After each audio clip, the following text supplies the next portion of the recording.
sitting. We have judge number 2, a renowned cultural advocate.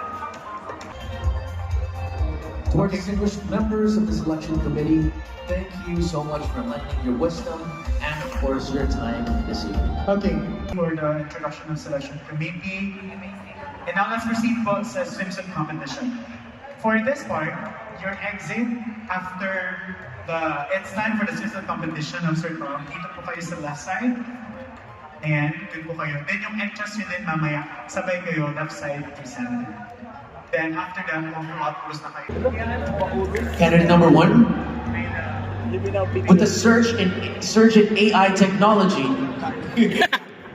how would you propose to promote an ethical or responsible way of utilizing AI, not only in the province of Samar, but for the entirety of the Philippines?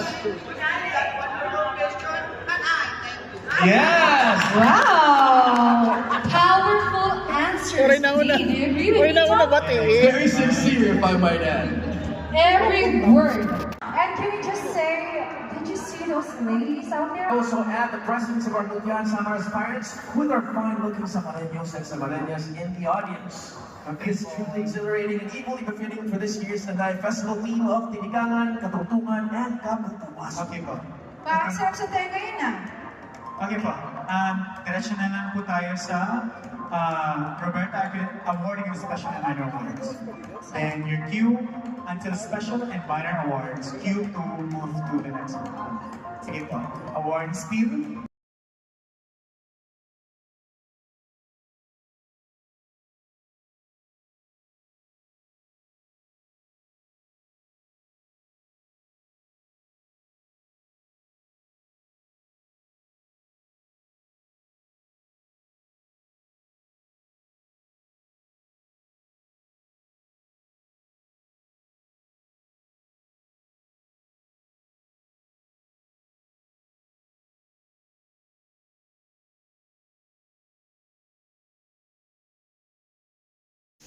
Kaya guys, pakali na kamo. Kaon na kita.